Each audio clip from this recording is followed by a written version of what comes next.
Assalamualaikum warahmatullahi wabarakatuh. Perkenalkan, saya Sri Maharani dengan NIM S1S1 24051. Pada video kali ini, saya akan melanjutkan pembahasan mengenai materi array-based sequence pada Python. Namun pada pembahasan kali ini, saya hanya akan membahas materi dimulai dari slide ke-13 sampai slide terakhir, karena materi pada slide 1 sampai slide 12 itu sudah dijelaskan sebelumnya pada pertemuan atau pembelajaran yang dilakukan di kelas. Oleh karena itu, pada video kali ini, saya akan fokus membahas materi lanjutan seperti append operation, monetized analysis, dynamic array, efficiency list Python, string class, pattern matching, multidimensional array, kemudian implementasi array-based sequence. Nah, materi ini tuh penting dikarenakan array dan sequence itu merupakan struktur data dasar yang sangat sering digunakan dalam pemrograman Python.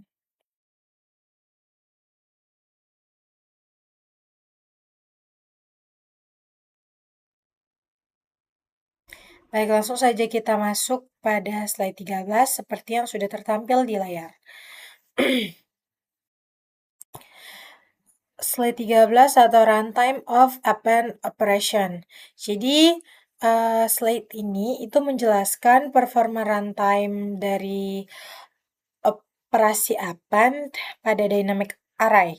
Jadi ketika arraynya itu sudah penuh, maka Python secara otomatis itu akan membuat array baru yang ukurannya lebih besar, kemudian menyalin seluruh elemen lama ke si array baru tersebut. Nah, biasanya operasi append ini tuh dia berjalan cepat, namun ketika resizing terjadi, proses itu menjadi lebih mahal karena seluruh elemen harus dipindahkan ke lokasi memori baru. Nah, sebagai contohnya, kalau misalnya sebuah list itu memiliki kapasitas 4 elemen, lalu kita menambahkan elemen kelima, maka Python itu nantinya harus membuat array baru dengan menyalin semua elemen lama, kemudian memasukkan elemen baru. Nah, karena itu beberapa append operation itu membutuhkan waktu lebih lama dibandingkan append yang biasanya.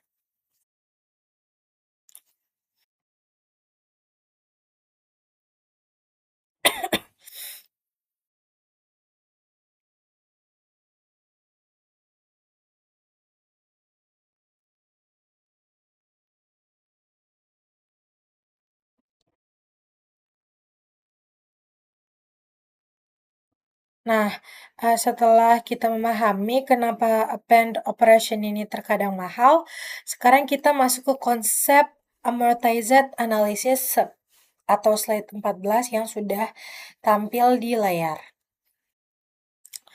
Nah, amortized analysis ini itu adalah metode analisis yang digunakan untuk menghitung rata-rata biaya operasi dalam jangka panjang.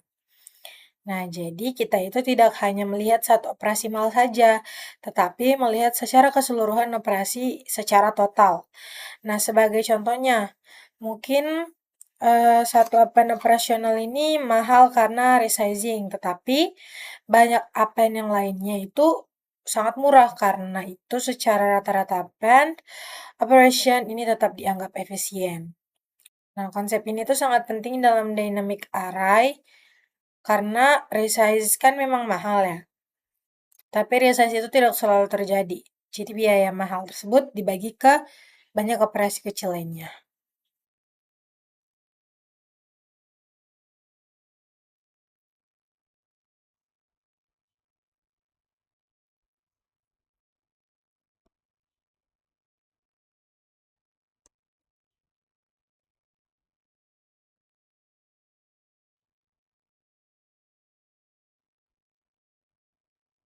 Kemudian ini ada amortized cost, yaitu biaya rata-rata hasil pembagian operasi mahal ke banyak operasi murah. Misalnya, 9 append pertama itu murah, append ke-10 mahal karena resize. Daripada mengatakan append mahal, kita menghitung rata-ratanya. Jadi hasilnya setiap append itu tetap dianggap memiliki biaya nol atau satu amortized. Nah, artinya dalam jangka panjang append operation itu dia tetap sangat efisien. Karena konsep ini tuh sering digunakan pada dynamic array, stack, QW, dan berbagai struktur data lainnya. Nah,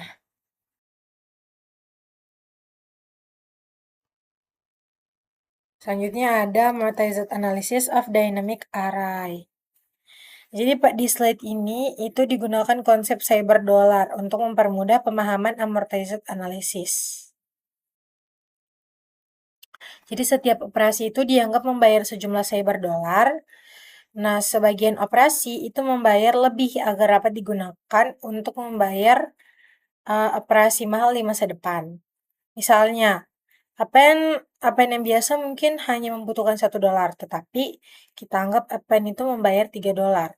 Jadi satu untuk operasi yang sekarang, duanya lagi disimpan untuk resize di masa depan. Jadi dengan cara ini biaya resize yang mahal itu bisa ditutupi oleh operasi-operasi sebelumnya. Nah, konsep ini itu menunjukkan bahwa walaupun resize-nya mahal, biaya tersebut sudah ditabung sebelumnya. Seperti itu.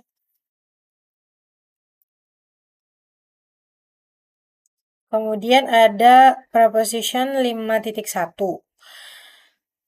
Nah, isinya itu menyatakan bahwa melakukan an append operation pada dynamic array itu membutuhkan total waktu ini ya, 0n. Nah, kenapa bisa begitu? Karena sebagian besar append itu murah dan resize itu jarang terjadi. Walaupun resize itu membutuhkan banyak operasi penyalinan data, jumlah resize itu sangat sedikit dibandingkan jumlah append keseluruhan. Nah, jadi total waktunya tetap linear terhadap jumlah operasi. Ini membuktikan bahwa dynamic array itu sangat efisien digunakan dalam praktik langsung. Nih,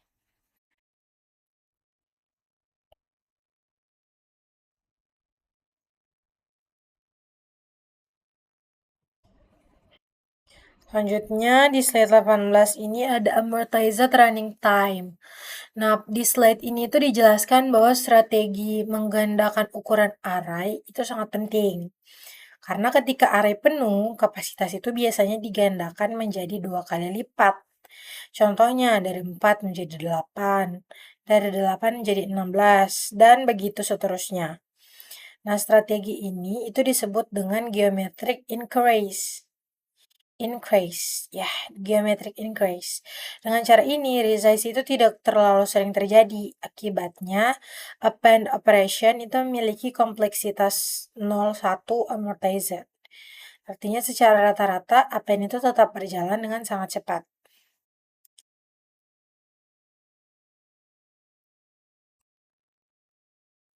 Selanjutnya ada geometric increase versus arithmetic increase.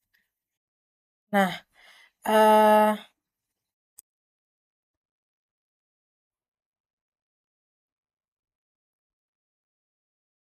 slide ini itu dia membandingkan dua metode resize. Ya, ada geometric increase, kemudian ada arithmetic increase juga. Nah, geometric increase itu ukuran arraynya digandakan, sedangkan arithmetic increase itu ukuran arraynya hanya ditambah sedikit, misalnya ditambah 2 atau ditambah 3 sel saja. Nah, masalah arithmetic increase ini adalah resize menjadi terlalu sering terjadi. Akibatnya itu performa program menjadi buruk. Nah, karena itu Python menggunakan geometric increase agar lebih efisien.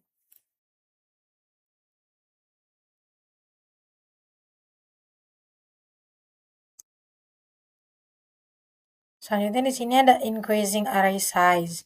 Ini diperlihatkan untuk contoh penambahan kapasitas array sebanyak 2 sampai atau 3 sel ya. Ini sudah diperlihatkan melalui diagram batangnya. Jadi ini tuh walaupun terlihat sederhana, metode ini tuh tidak efisien. Kenapa? Karena kalau misalnya data terus bertambah, resize-nya itu akan terjadi berulang berkali-kali gitu. Nah, sementara setiap resize itu membutuhkan kan membuat array baru, kemudian menyalin data lama juga, dan juga memindahkan elemen. Jadi semakin sering resize terjadi, itu semakin besar biaya totalnya. Karena itu metode ini tidak cocok untuk penggunaan terhadap data besar.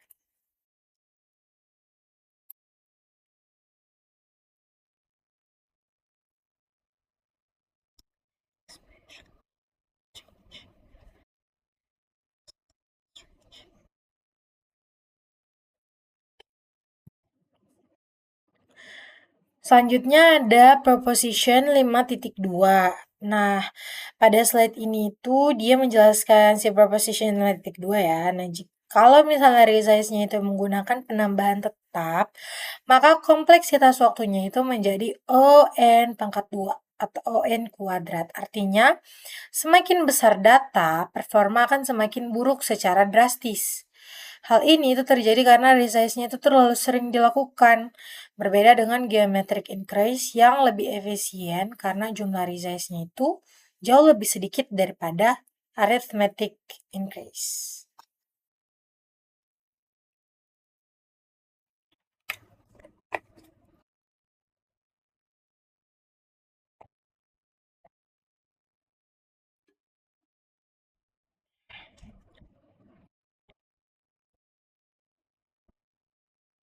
Next, ada memory usage and shrinking array. Nah, dynamic array ini itu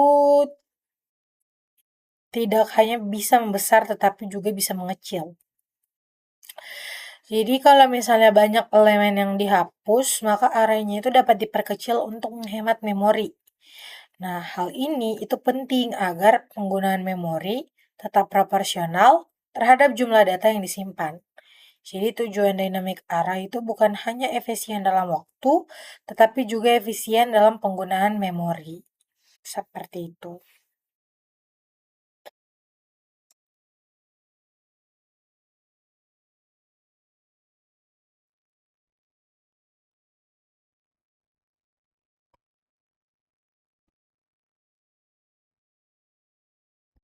Selanjutnya di sini ada Python list class. Jadi class list pada Python itu dia menggunakan konsep dynamic array. Jadi metode append pada Python itu sudah dioptimalkan sehingga memiliki performa amortized 0,1. Artinya walaupun sesekali resize-nya mahal itu terjadi, secara keseluruhan append itu tetap cepat. Itulah mengapa Python list sangat populer dan sering digunakan.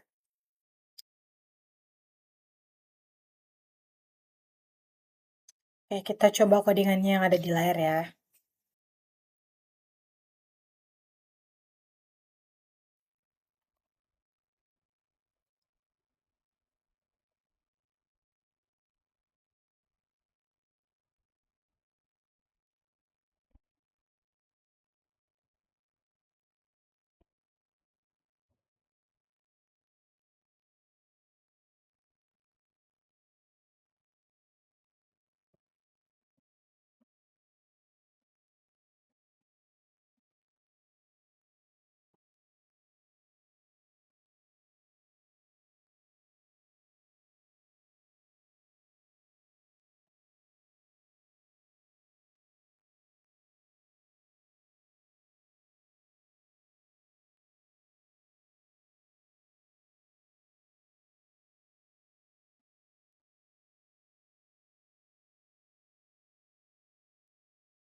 Komen ya.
Ini nggak bisa muncul.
Oke, mari kita coba running. Error ya. Ah ya, ini errornya di mana ya?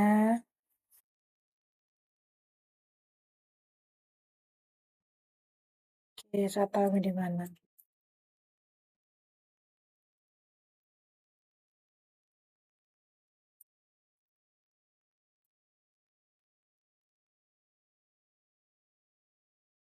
Dah, ini di outputnya, ini contoh list ya, seperti ini. Kita perbesar, kayak gitu. Ini contoh dari list, ya. Oke,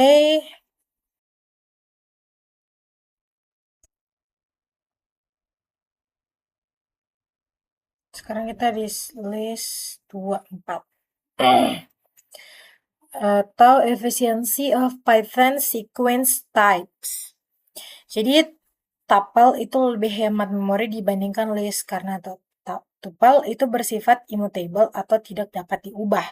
Selain itu beberapa operasi seperti indexing, kemudian ini ya len, kemudian akses elemen itu tuh dapat dilakukan dalam constant time atau 01. Namun untuk operasi pencarian, waktu yang dibutuhkan itu bisa linear tergantung dari jumlah elemen. Seperti itu. Selanjutnya, mutating behaviors. Jadi, mutating behavior itu adalah operasi yang mengubah isi list. Contohnya, menambah elemen, menghapus elemen, terus mengganti nilai elemen, atau extend list juga itu termasuk. Karena list kan bersifat mutable ya, atau listnya itu dapat diubah-ubah kapan saja. Berbeda dengan tuple tadi yang memang tidak bisa dimodifikasi.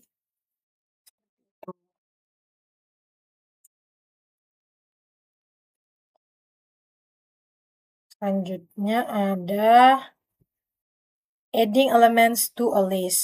Jadi ketika kita melakukan insert di tengah-tengah list, elemen-elemennya itu harus digeser. Contohnya, kalau insertnya itu dilakukan pada indeks 0. Jadi seluruh elemen itu harus bergeser satu posisi. Seperti itu.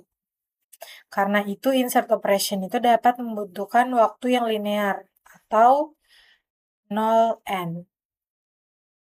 Nih.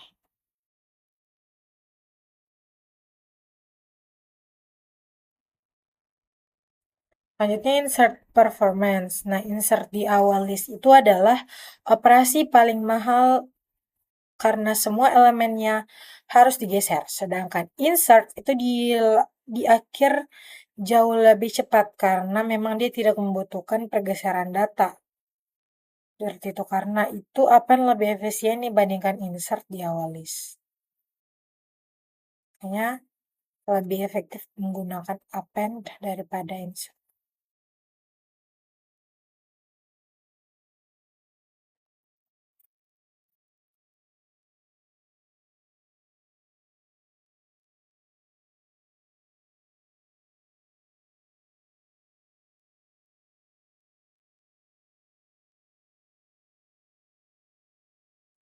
Nah, selanjutnya di sini ada removing elements. Nah, di sini itu menghapus elemen terakhir dengan menggunakan pop. Ini sudah saya pelajari kemarin. Itu kalau dengan menggunakan pop itu dia sangat efisien.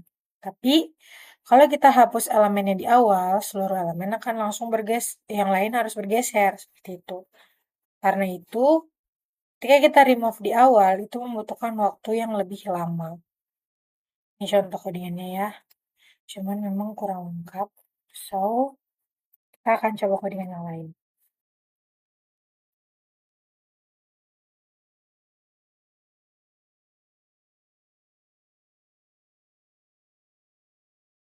Selanjutnya ada extending a list.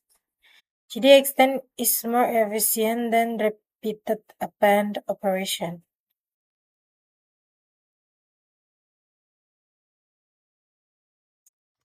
Jadi dia digunakan untuk menambahkan semua elemen dalam satu list untuk uh, ke list kedua seperti used to add all elements of one list to the end of a second list. Nah, ini kodenya yang biasa dipakai data.extend other is equivalent to seperti ini for element in other. Jadi ini itu sama dengan ini. For element in other data.append element. Ya. Jadi metode extend itu digunakan untuk menggabungkan isi list lain ke list utama. Jadi isi list ini itu digabungkan ke list utama seperti itu. Nah, metode ini tuh dia lebih efisien dibanding append berulang. Karena resize-nya itu dapat dihitung secara sekaligus dan overhead function call-nya itu lebih sedikit. Seperti itu.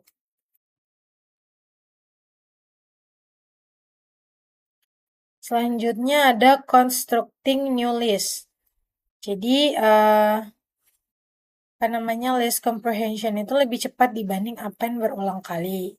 Selain itu, menggunakan ini, ya, 0 kali n itu juga lebih efisien untuk membuat list yang besar. Karena Python itu bisa langsung mengalokasikan memorinya sekaligus.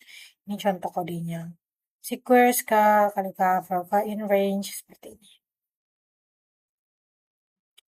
Itu cocok untuk membuat list yang besar.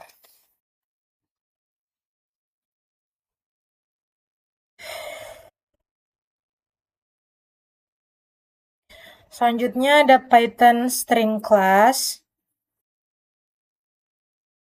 Jadi ada many string operation require linear time complexity. Banyak operasi string itu membutuhkan waktu linear sesuai panjang stringnya, sesuai kompleksitas stringnya. Seperti itu contohnya. Ada ini capitalize. Kemudian ada center, ada strip juga. Ini itu karena Python harus membaca seluruh karakter string. Dia harus membaca seluruh karakter string.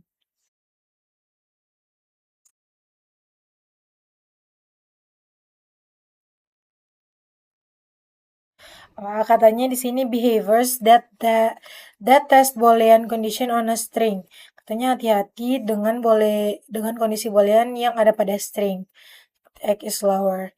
Take O n time X mining all n characters in the worst case. Seperti itu. God, it's only 26 minutes.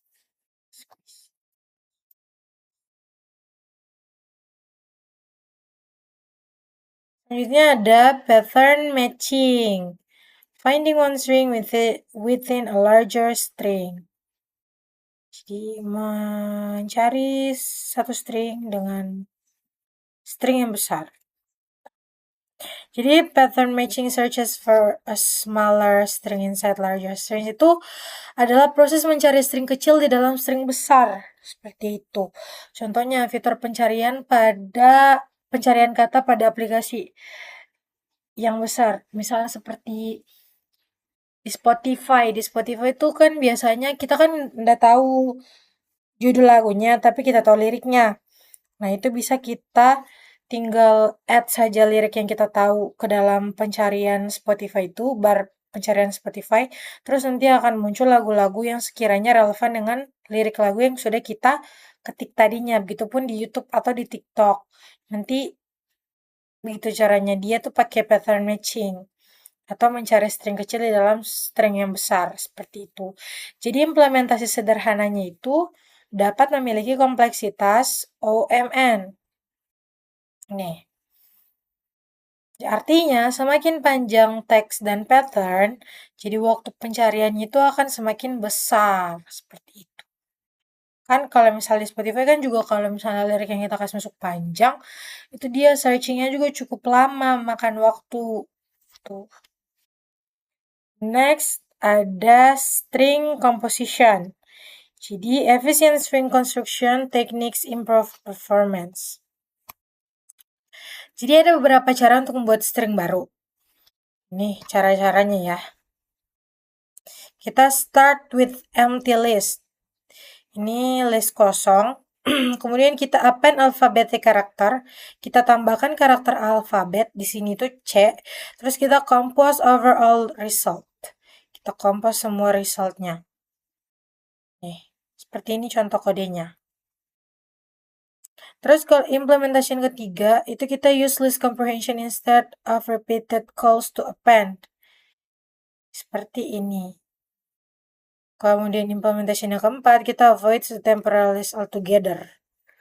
Jadi, kita bisa gunakan list comprehension lebih efisien itu dibanding menggabungkan string secara berulang kali dengan menggunakan operator plus, karena string di Python itu bersifat immutable atau lagi-lagi tidak dapat diubah, immutable.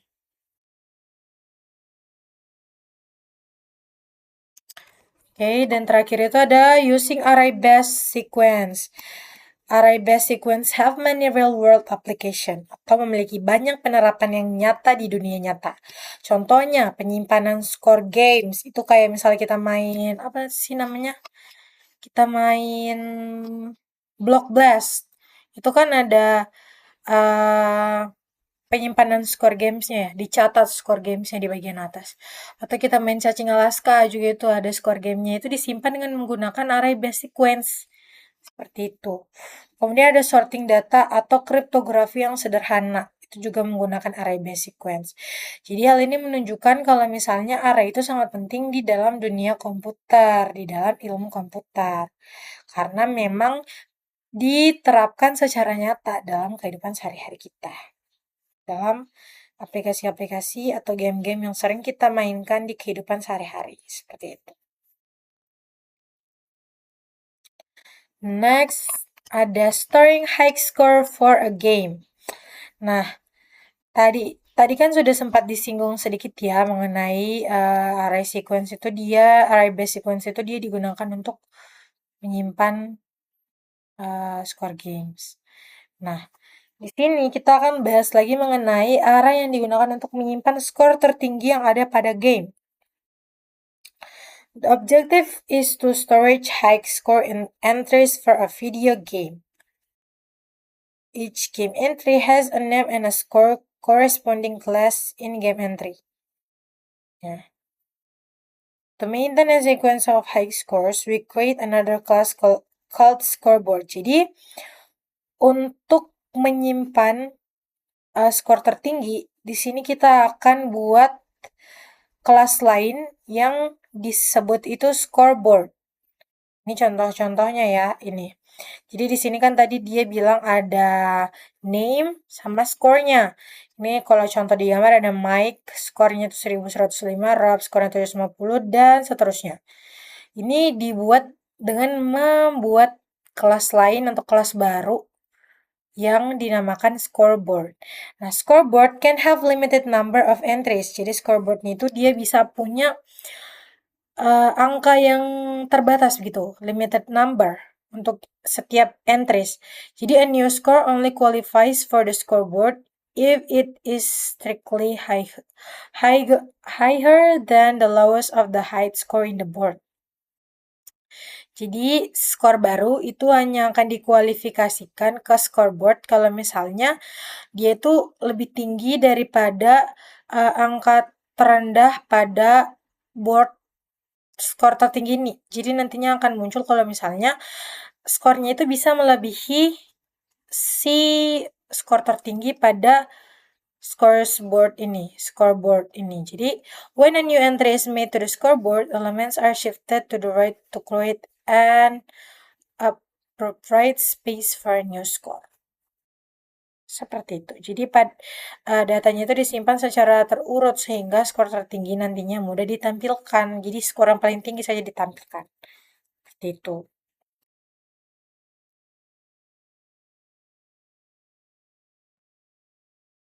Nah, ini contoh kodenya. Ini tuh sorting sequence. Jadi insertion sort itu bekerja dengan memasukkan elemen satu persatu ke dalam posisi yang benar. Nah, metode ini tuh sederhana tapi memang kurang efisien ya untuk data besar karena memang tadi disinggung sedikit di samping bahwa dia ini tuh limited score atau skornya terbatas yang harus ditaruh di dalam scoreboard. Seperti itu. Ini kodenya cuman kodenya agak kurang terurut ya, jadi kita bingung mau ikutin yang mana. So, maybe next time kita akan coba untuk tulis si kodenya lagi.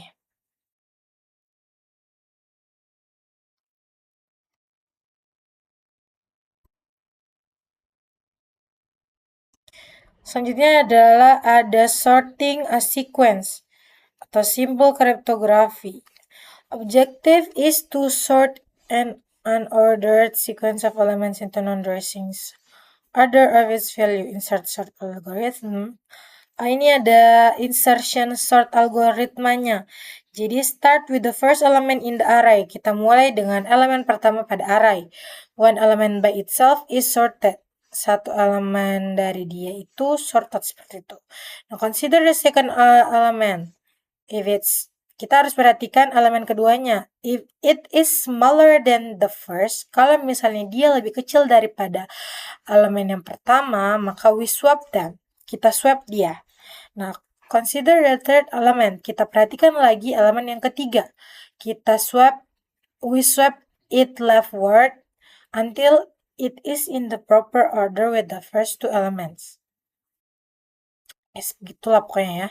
And so on. Ini contohnya algorithm insertion sortnya. Inputnya itu an array A of incomparable elements. Outputnya array A, ini array A with elements rearranged in non-decretion order.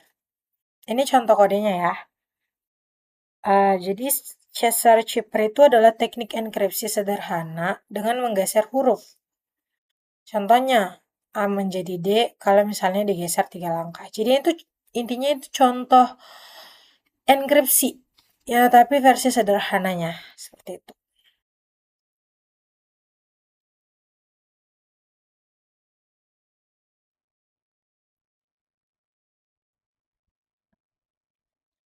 Selanjutnya ada encryption and decryption. Encryption kan dia proses mengubah pesan asli menjadi pesan yang sudah dirahasiakan seperti itu yang disembunyikan. Decryption itu sebaliknya. Dia di pesan yang dirahasiakan tadi atau yang sudah apa ya, disamarkan itu akan diubah ke pesan asli seperti itu. Nah, kalau di sini yang kita akan bahas adalah konsepnya. Encryption itu dia menggeser huruf maju, sedangkan decryption dia menggeser hurufnya mundur. So, ini contoh-contohnya ya.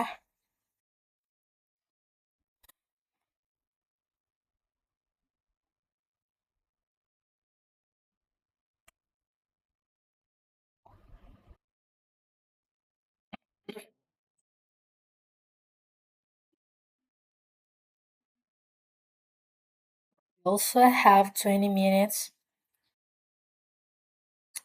Ini don't. Oke, we have codingan di sini. Wait. Kita coba ya.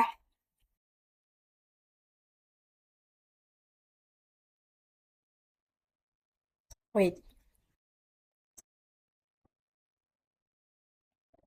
Oke, jadi kita akan coba lagi codingan barunya. Ini itu tentang apa sih tadi?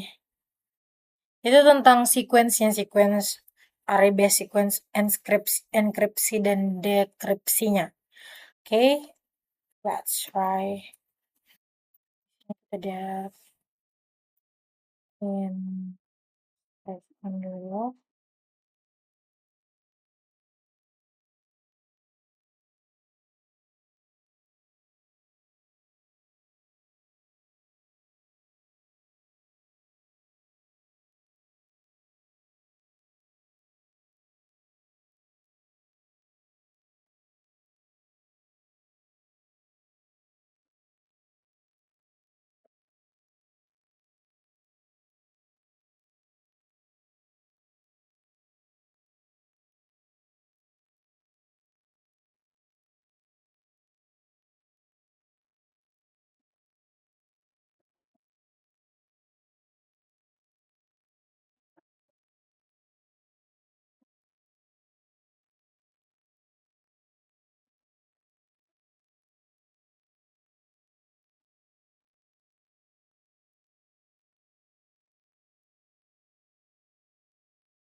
Jadi, cut. Line berapa? Line 14.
I see. Ini guys harusnya. Nah, akhirnya ini dia muncul outputnya. Ini original sequence-nya, ini sorted sequence-nya, ini unsorted sequence-nya, dan ini sorted sequence. Jadi ini sudah terenkripsi semua ya. Ini sudah diacak-acak seperti itu. Oke. Ya, kita sudah di slide keberapa? 38. Oke, 38. Next, slide 39. Multidimensional datasets, simple cryptography. Jadi, multidimensional array itu menyimpan data dalam lebih dari satu dimensi. Contohnya, ada matriks, gambar digital, data geografis, seperti itu. Ini data keeper. Tadi kita sudah belajar sih ini involves replacing each letter in a message with the letter that is occurred the number of letters after in the alphabet replacement rule could be represented using another string.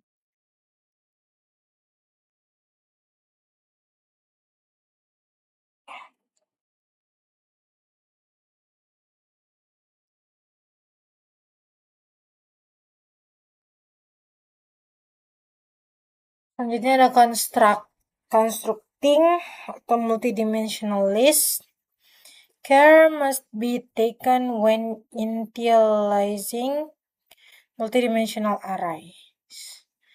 Jadi saat membuat multidimensional list, kita harus berhati-hati. Kalau misalnya salah membuat referensi list, semua baris bisa mengarah ke list yang sama. Ini contohnya. Ini contoh codingannya. In order to find a replacement for a character in our Caesar chipper, we need to map the characters A to Z to the respective numbers 0 to 25.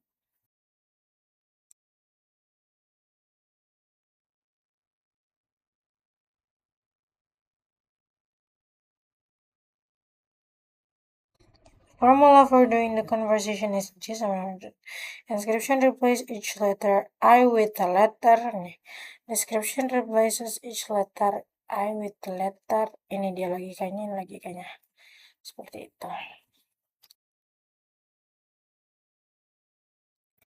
Oh my god.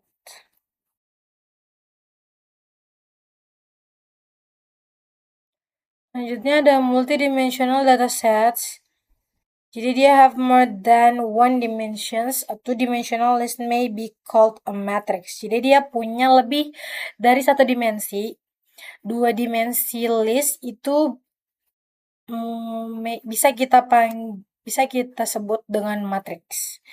Ini contohnya ada geographical information. Ini tuh bisa menjadi representasi natural dua dimensi. Kemudian range data obtained from a leader is a 3D data. Range data obtained-nya itu berasal dari leader yang merupakan data tiga dimensi. Nah, sedangkan ini monochrome image ini itu dua dimensi seperti itu. Jadi setiap setiap baris itu dia harus memiliki list yang berbeda agar perubahan pada satu baris tidak mengaruhi baris lainnya. Ini maksudnya.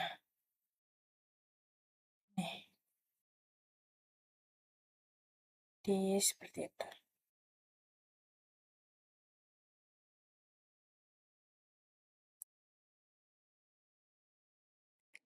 Jadi ada constructing multidimensional, quickly analyzes one dimensional list data.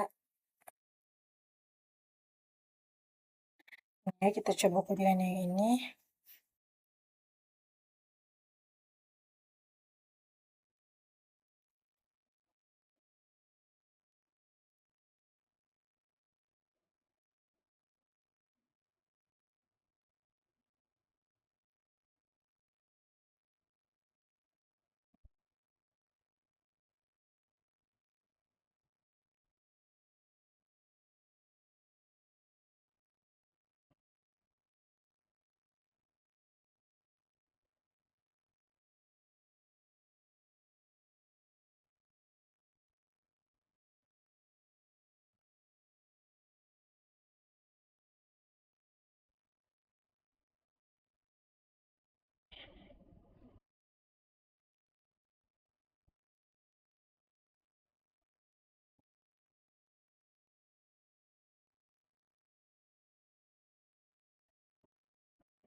Ini contoh. Ini hasil outputnya, dan ini itu merupakan contoh dari constructing multidimensional list. Jadi, seperti itu.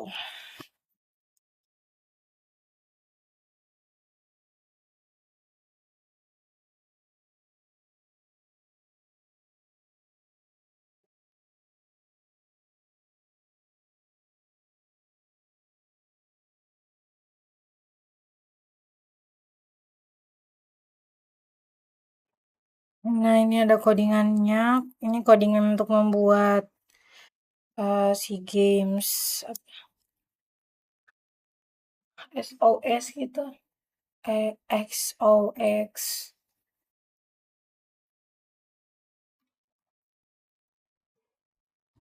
Tiptoe.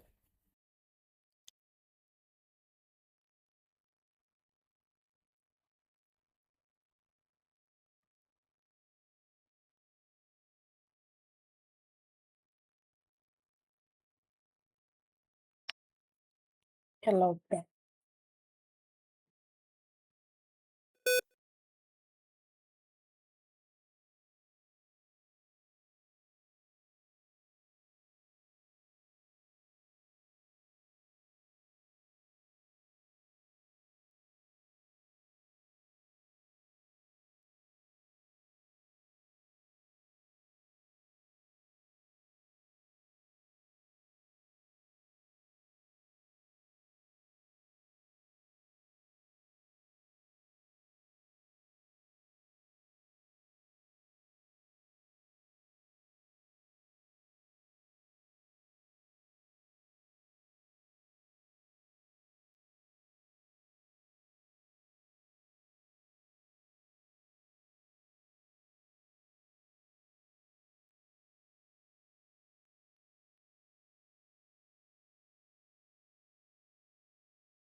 Jadi di sini ada summary.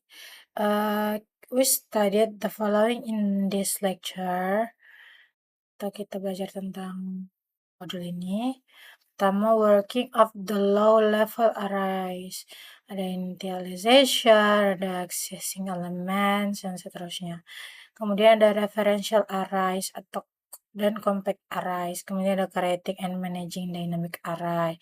Ada understanding Python array base sequence, ada list, tuple, string, gitu. Kemudian ada analyzing the runtime complexity of managing this array-based sequence. Terus ada the application of array-based sequence dan creating multidimensional array.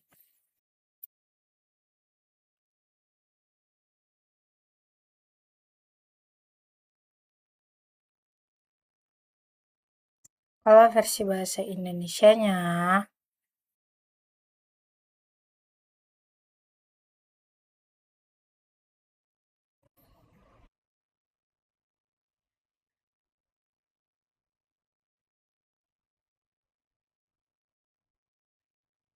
di materi ini kita sudah mempelajari dynamic array, amortized analysis, efisiensi Python sequence, dan string processing sampai ke multidimensional array. Jadi materi ini itu sangat penting karena array itu merupakan dasar dari banyak struktur data dan algoritma dalam pemrograman seperti beberapa implementasian penerapan nyatanya yang sudah saya jelaskan tadi. Jadi bisa disimpulkan bahwa array based sequence ini tuh dia sangat penting dalam dunia komputer, dalam ilmu komputer. Jadi itu dia video pembahasan array dari saya tentang array based sequence mulai dari slide 13 sampai dengan slide terakhir. Dan terima kasih banyak atas perhatiannya. Saya tutup dengan ucapan wabillahi taufiq wal hidayah. Assalamualaikum warahmatullahi wabarakatuh.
Ya.